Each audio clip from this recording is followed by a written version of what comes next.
Amado, você já imaginou que a posição em que você está, o trabalho que você está a fazer, pode ser que você esteja a pensar em sair desse emprego, dessa situação, mas não consegue? E quem sabe se não é Deus a busca da sua obediência, Deus preocupado com o fato de você não estar a fazer exatamente aquilo que Ele queria que você fizesse nesse lugar ou nessa situação. Talvez, amado irmão, você esteja numa situação de, vamos assim dizer, benefício, bem-sucedido. Talvez você esteja a usufruir do melhor desta terra. Entretanto, Deus quer algo um pouco mais, quer um pouco mais de você, quer um pouco mais daquilo que é o compromisso, daquilo que é a missão que Ele tem para você nesta terra. Amados irmãos, sejam bem-vindos a mais um dia de adoração e louvor ao Senhor. Eu sou Beatriz Chungo. Toda terça-feira estou aqui para trazer uma mensagem da parte de Deus. Hoje não é exceção. Hoje vamos meditar no livro de Esther. Eu gosto muito desse livro. O meu favorito são os livros, são as cartas de Paulo, mas entretanto Esther também é um livro impactante, principalmente para nós mulheres. Então, eu creio que é benefício para todos, né? Mas esta parte fala da rainha Esther como de uma mulher brava, uma mulher corajosa, uma mulher obediente à palavra de Deus. Então, amados irmãos, sem mais delongas, vamos consagrar este momento ao Senhor em oração e depois vamos meditar na palavra de Deus no livro de Esther. Obrigada, Senhor, pelo teu amor, pela tua presença, pelas tuas misericórdias que se renovam a cada dia. Seja bem-vindo, Espírito Santo, neste momento de meditação da palavra de Deus. Senhor, perdoe os nossos pecados cometidos em atos, em pensamentos, em palavras, em omissões e nos ajuda a andar segundo os teus caminhos, segundo a tua vontade.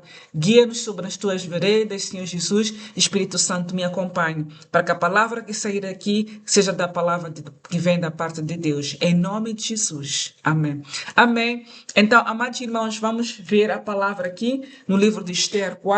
É um texto longo, mas eu quero me focalizar já no fim. O meu foco é no fim, quase no fim do Esther 4, mas eu quero dar um pouco de contexto, por isso vou começar logo do início. A palavra de Deus em Esther 4 diz o seguinte: Mordecai consegue a ajuda de Esther. Diz a palavra de Deus: quando soube de tudo o que havia passado, Mordecai rasgou as suas vestes e cobriu-se de pano de saco e de cinza e saiu pela cidade, clamando com grande amargo clamor. E chegou só até diante da porta do rei, pois ninguém vestido de saco podia entrar pelas portas do rei.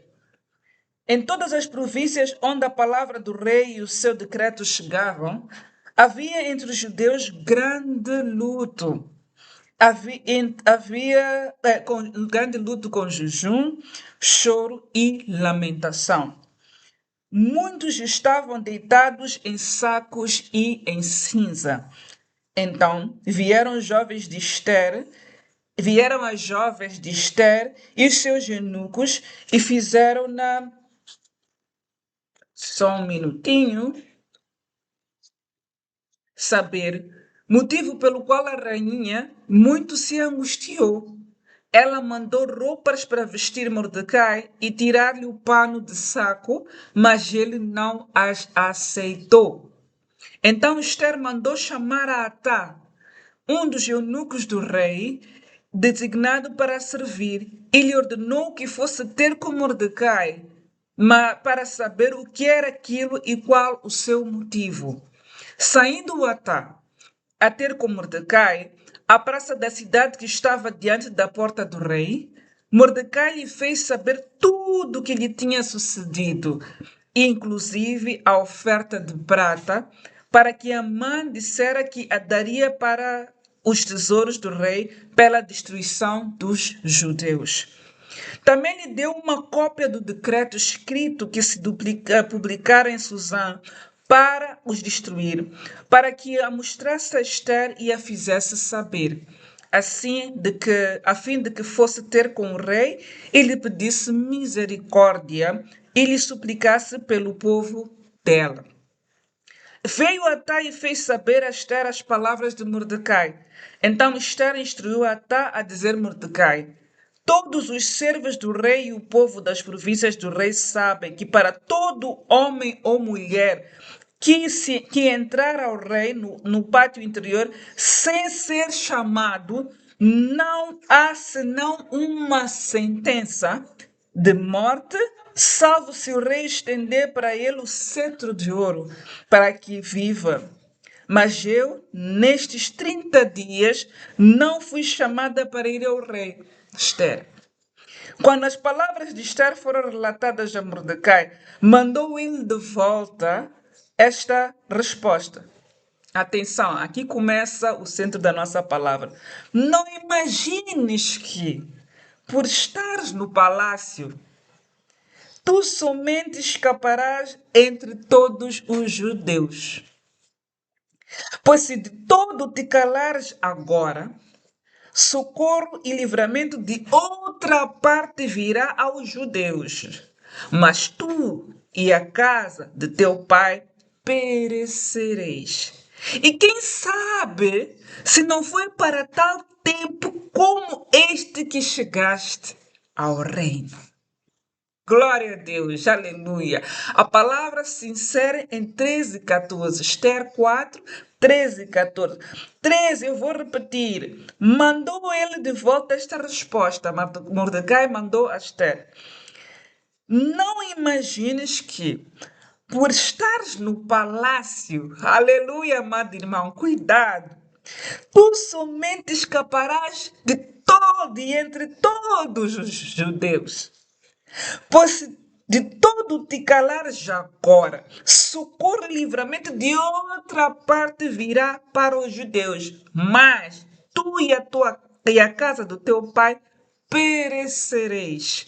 E quem sabe se não foi para tal tempo como este que chegaste ao reino. Amado irmão, esta é a mensagem de Deus para ti. Quem sabe? Aleluia. Quem sabe que se não foi para este momento que você está a viver que chegaste ao reino? Amado irmão, a palavra de Deus aqui nos esclarece. Eu vou dar um pouco de contexto para quem não conhece a história de Esther, é uma história muito conhecida, mas para quem não conhece, o rei tinha o rei Assuero reinava naquela altura desde a Índia até a Etiópia. Então, tinha 127 províncias. Logo no primeiro versículo do primeiro capítulo, primeiro versículo do primeiro livro, do primeiro capítulo, primeiro versículo do livro de Esther, dá um pouco de contexto. O que acontece? A rainha, a esposa do Assuero, ela desobedeceu ao rei. Ele estava a preparar uma festa, uma grande festa, só que a mulher se recusa a participar da festa. Alguns falam de desobediência, alguns falam de mau comportamento da rainha. Imaginem, né? Num momento de reinado, o rei aparece num evento organizado por ele sem que a mulher esteja. Então era um problema muito complicado. E sendo um problema complexo, o Assuero foi se aconselhar com os seus conselheiros sobre o que ia fazer sobre aquela situação. E eles disseram, olha, para não criar precedentes, é melhor que tu despeças essa mulher, que tu te divorcies dessa mulher. Porque senão há de haver um precedente, muitas outras rainhas, muitas outras esposas, desculpa, vão entrar nesse contexto de desobediência, então vai ser uma coisa muito complicada de gerir. É melhor, como exemplo, tu te afastares dessa mulher. Então, nesse momento de afastar, chegou a Esther, o primo Mordecai, o primo era mentor, a Esther era órfã de pais, mas o primo, que era mais velho que ela, foi criando a ela, né? E ouviu-se essa história de que o rei estava à procura de uma esposa, então ele preparou a Esther para poder se apresentar ao rei com outras mulheres para se casar com o rei.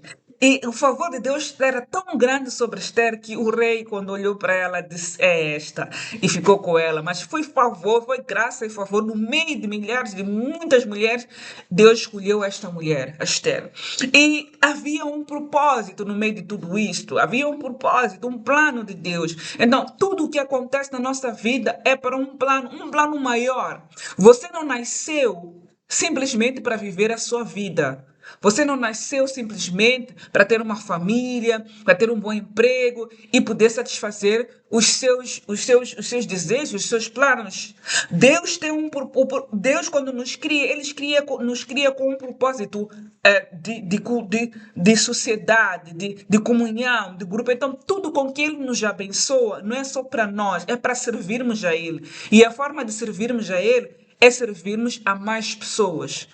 Então, todo o benefício que você tem, esse emprego que você orou e conseguiu, esse desemprego em que você se encontra, essa situação em que você se encontra, há um propósito, há um plano. Então você pode dizer, por exemplo, eu estou desempregado, eu não tenho família, eu não tenho ninguém. Qual é o plano de Deus? O plano de Deus é você ouvir a voz de Deus. O plano de Deus é você ser obediente à palavra de Deus. Quando você for obediente e ouvir a voz de Deus, Ele vai te mostrar o plano dele, Ele vai te abençoar, Ele vai responder às suas orações. Mas você pode dizer, eu já orei, eu já jejuei, eu já fiz de tudo e não está a dar certo. Você pode até estar fora da graça, você pode não aceitar Jesus como único Senhor e Salvador da sua vida e dizer que está desapontado com Deus. Amada irmã, o seu desapontamento com Deus é uma perda de tempo. Vou ser sincera contigo, você só está a perder tempo. O tempo é algo muito precioso que Deus nos deu. Então, enquanto você se desaponta com Deus, enquanto você se decepciona com Deus, enquanto você decide largar a Cristo, não estou a falar de largar a igreja, porque a igreja, nós somos seres humanos, todos cometemos erros. Se você acha que não está bem, não se sente bem, pergunte a Deus. Talvez Deus tenha um propósito melhor para si fora dessa igreja. Pode ser, mas pode ser que o seu propósito esteja exatamente naquela igreja que você largou. Aleluia. Você pode ter largado uma igreja enquanto o seu propósito, amados irmãos, o propósito de Deus, o plano de Deus para a sua vida tem direção. Não é Deus vai me abençoar onde eu estiver. Isso não é verdade. Isso não é verdade. Deus vai te abençoar onde Ele quer que você esteja. Se você estiver fora do lugar onde Deus quer te abençoar, você não vai ser abençoado. Então, é importante que você busque a direção de Deus para saber exatamente onde é que Deus quer que você esteja, para que a palavra de Deus diz que as bênçãos vos alcançarão. Então, quando a palavra de Deus em Deuteronômio diz que quando ouvires a voz do Senhor e fazeres aquilo que Ele diz para você fazer hoje, Ele vai te abençoar. As bênçãos irão alcançar-te onde você estiver. Então, se você estiver no sítio errado, se você estiver fora da direção de Deus, se você estiver fora da obediência de Deus, essa bênção não vai lhe alcançar. Amado irmão, ficar em casa dizer que eu tenho Deus no meu coração, amado irmão, desculpa a ofensa. Desculpa a ofensa. Desculpa mesmo lhe ofender. Dizer que eu estou em casa, tenho Deus no meu coração, eu não preciso ir à igreja, não preciso sítio nenhum. Isso é desobediência a Deus, porque Deus é de comunidade. Você já viu Jesus Cristo sozinho? Quando você lê a Bíblia, você vê que Jesus Cristo estava sozinho. Jesus Cristo se afastava, ficava sozinho para orar, para buscar direção de Deus sobre aquilo que ele tinha que fazer. Então, se você diz que está sozinho na sua casa a buscar porque tem Deus no coração, amado irmão, você está enganado. Você tem que conviver. É importante um momento secreto com Deus. É importante você estar em casa a meditar na palavra de Deus num momento seu, no silêncio, sem dúvida, mas você tem que conviver. Você tem que partilhar o amor. Você tem que comungar. Jesus Cristo andava quilômetros, cheio de multidão, sempre com os apóstolos, sempre com pessoas. Os apóstolos também, sempre com pessoas. Não estavam sozinhos. Os momentos de retirada, de reflexão, de jejum, de oração, eram sim, às vezes, no secreto. Mas há momentos que era momento de partilha e Deus quer que você partilhe os seus dons. Então, quando você está em casa sozinho, diz que eu tenho meu Deus no meu coração, eu não vou à igreja, eu estou comigo em casa sozinho. Amado irmão, você está a pecar. Por quê? Você está a desobedecer aquilo que é a palavra de Deus. Voltando a Esther. Então, Esther, aqui neste caso, ela dizia, Deus, houve uma situação, um decreto, em que o rei Assuero, o Amã, que era um servo do rei Assuero, inventou uma desculpa, inventou tentou criar uma situação para Mordecai né? Ser morto, sim. Mas, entretanto, também. Mas isso aconteceu, desculpa. Primeiro houve esse decreto de matar a todos os judeus, né? Foi aí que houve essa intervenção aqui no 4, né? Depois também o Amã disse ao rei que o Mordecai também estava a criar um tumulto, uma situação, né? E que fazia também que foi criada uma cilada também para Amã. Depois você pode continuar a ler o livro de Esther, que é muito interessante, é curto, muito interessante. Você vai ver muitas outras coisas vindo da parte de Deus. Mas o foco aqui é que houve um decreto para matar a todos os judeus. Esther ainda estava naquele medo, naquela dúvida. Primeiro Mordecai, quando soube sobre o decreto, ele se veste de pano de saco. Naquela altura isso significava uma tristeza profunda.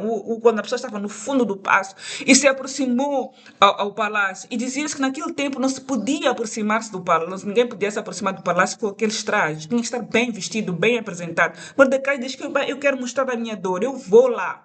Quando tenta falar com a Esther, passa a mensagem, né? Vai passando a mensagem até a mensagem chegar às meninas da Esther e para transmitirem a mensagem: olha, o teu tio está lá nessa situação, etc. E está acompanhado dos outros também nessa mesma situação. Ela diz: meu Deus, leva-lhe roupas, ele não pode se apresentar assim no palácio porque vai ser morto.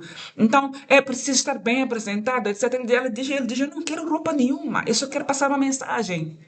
Não quero passar uma mensagem. A minha prima. Porque uns dizem que é primo, outros dizem que é tio, não interessa. Havia um grau de parentesco, mas não era pai. Então dizia que eu quero passar uma mensagem para ela.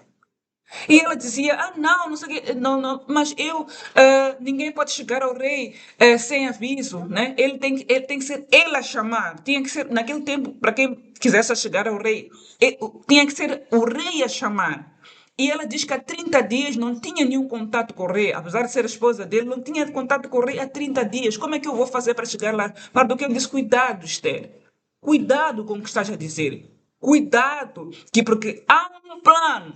Quem sabe se não há um plano para tu estar nesse palácio? Tu estás a esquecer que há um plano. Tu estás a esquecer que nós seguimos a um Deus. Tu estás a esquecer que o fato de tu estar nesse palácio como rainha, não estás pelo teu benefício.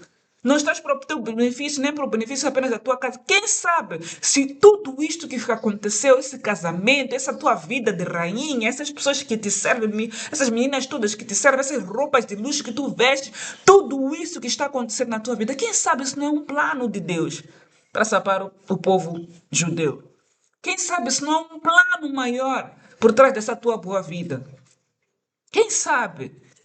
Quem sabe se o fato de tu não lutares pelo teu povo, ele até disse, a tua casa, se tu não fores tu, e é uma coisa muito interessante, amado irmão, se você não fizer o que Deus mandou para você fazer, outra pessoa vai fazer.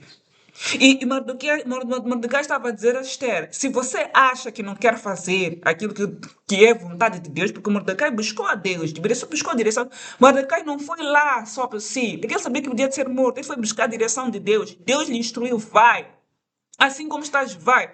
Então disse, quem sabe, Esther, ele teve um discernimento espiritual. Deus falou com ele, o Espírito Santo falou com Mordecai. Quem sabe, cuidado com o que estás a fazer.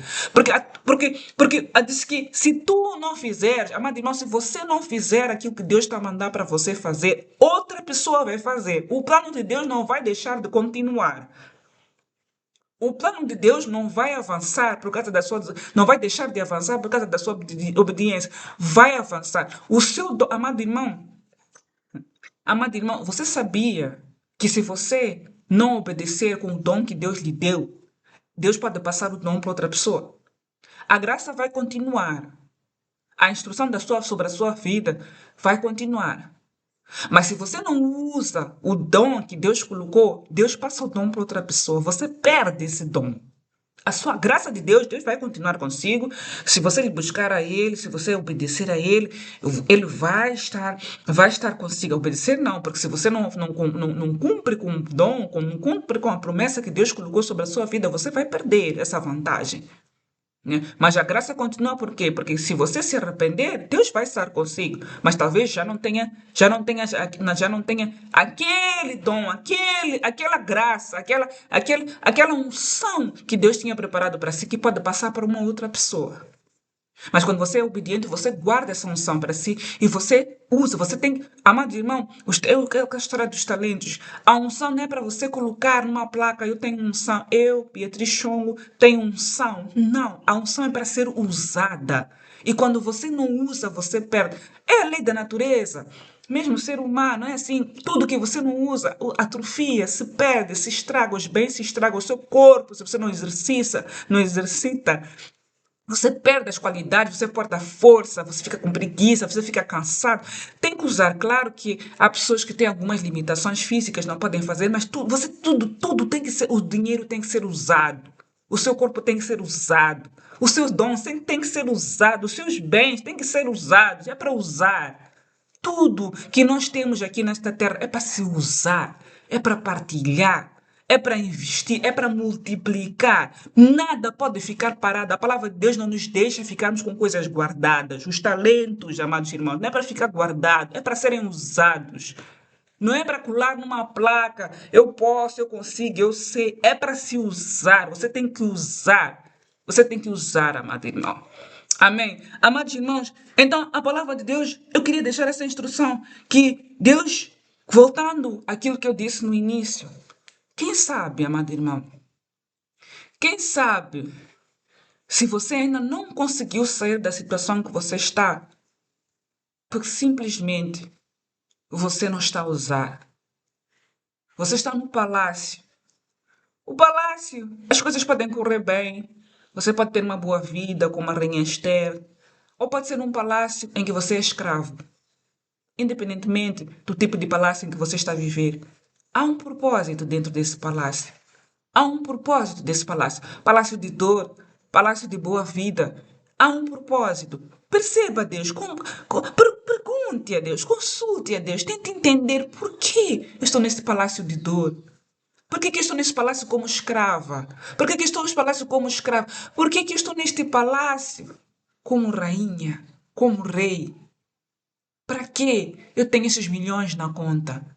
É verdade que você tem seus planos, quer construir casas, quer viajar. Amado irmão, sabe, eu estava a escutar uma moça outro dia, uma youtuber, a dizer que Deus lhe abençoou, é milionária, uma moça cristã, né? É milionária, etc. Mas depois ela dizia assim: Você também não quer ser como eu? Eu posso lhe ensinar como fazer isto, como fazer. Ela estava falando de um tipo de investimento, né, que por acaso aprecio. Então ela estava a dizer: Você não quer investir nisto também? Não sei o quê. Porque se você investir nisto, não sei o quê, imagina a sua vida, você vai poder viajar, comprar roupas de marcas, passear. Eu disse: Não. Esta moça, se diz que é serva de Deus, não é possível que ela esteja a dizer que esteja a ficar milionária e que o propósito para ela ficar milionária era viajar, passear, comprar roupas de marca. Amados irmãos, eu não estou a dizer que você não pode fazer isso. Eu também gostaria, quero viajar, quero comprar roupas de marca, para ser sincero, amados irmãos, não é muito a minha praia. O que eu gosto é, eu gostei, vi, gostei, tem qualidade, estou a comprar. Então não precisa ser marca. Não sou pelas marcas, graças a Deus. Até eu estava a escutar há pouco tempo, muitos de vocês devem saber que a maior parte da indústria dessas marcas famosas é alimentada por pessoas de classe média. Então, você da classe média está a alimentar os milionários, porque os milionários não se preocupam com marcas, não se preocupam com roupa cara, com sapato caro. Eles estão a viver a vida deles, estão milionários, mas você da classe média, que tem que fazer 5, 10 prestações para poder comprar aquela sapatilha, aquela carteira de marca, é que está a alimentar os milionários que já nem precisam de dinheiro. Então, temos que fazer os cálculos, né? Essa matemática. Então, amados irmãos, eu não acho correto que essa mulher que diga que é serva de Deus, diga que está a fazer este tipo de investimento, está a ganhar muito para poder viajar e comprar roupa de marca. Então, você tem que perceber que Deus quer que você multiplique as suas finanças, sim. Deus quer que você tenha uma boa vida. Deus quer que você viva num palácio, um palácio real de verdade, não como escrava. Não como escravo, mas como rainha, como rei, como príncipe. É esse o plano de Deus para a sua vida. Entretanto, amado irmão, não é para você andar a comprar roupa de marca, para viajar. Isso não é o propósito principal, é consequência, né? Você conseguiu, tenho dinheiro, que eu posso fazer isso, posso viajar, posso comprar roupa de marca, etc. Muito bem. Todos nós gostamos de passear, sem dúvida. Eu, pelo menos, gosto de viajar, gosto de passear, etc. Mas tudo tem que ter em conta que esse dinheiro que eu estou a ganhar não é simplesmente para isso, não é para dar minha boa vida a mim, a minha casa, aos meus filhos, meu marido. Não, é para eu multiplicar, é para eu poder partilhar. Porque a palavra de Deus diz que no mundo sempre haverão pobres. E ele diz para nós cuidarmos da viúva, do órfão, do pobre, do doente e do necessitado. Esse é o nosso plano. Esse é a nossa, deve ser a nossa prioridade. Então, não é se sacrificar, ficar sem comer. Não é isso que Deus quer. Você coma bem, você durma bem, você vista bem, você passeie, faça o que você quiser, mas não se esqueça que você deve partilhar. Deve partilhar. Então, quem sabe, se você ainda não conseguiu sair dessa situação, para que você não esteja a partilhar. Quem sabe, se você ainda não saiu dessa situação, porque você não está fazendo nada para o reino de Deus. Nada para a viúva, para o órfão, para o pobre, para o doente, para o necessitado. Quem sabe se você não esteja nesse lugar e tenha um dom da palavra, um dom de trazer conselho, de trazer paz para a vida de alguém, e você está a guardar esse dom para si. Quem sabe se você ainda não sair dessa situação, porque alguém está a sofrer tanto, precisando da palavra de Deus, e você ainda não partilhou Jesus Cristo com ele, ainda não convidou a ele ou a ela para aceitar a Cristo como o único Senhor e Salvador da sua vida. Amém? Amados irmãos, Beatriz Chung aqui. Vamos orar para encerrar. Obrigada, Jesus. Tu és maravilhoso, tu nos ensinas, tu nos instruis no caminho que devemos andar. Nos enche da tua graça, nos ajuda a amar, nos ajuda a partilhar, nos ajuda a vivermos com propósito, Pai. Propósito orientado por ti, Senhor Jesus, com teu discernimento, com a tua obediência, com a tua sabedoria, Pai. Nos capacita, nos instrua no caminho que devemos andar. Nós te louvamos, Pai, porque és um Deus de amor. Que todos os dias nos dás uma nova chance de fazermos tudo de novo, nos arrependermos dos nossos pecados e buscarmos uma maior intimidade contigo. Eu oro e agradeço por tudo, Senhor. Abençoe cada irmã, cada irmão. Ajuda-lhes, Pai, nessa situação que estejam a viver. Na situação do palácio, como rei, rainha e príncipe, ou uma situação do palácio como escravo, como servo. Ajuda-lhes, Pai. Em nome de Jesus. Amém. Não se esqueça. Se inscreva no canal, coloca like, partilhe esta palavra e Deus lhe abençoe. Até para a semana.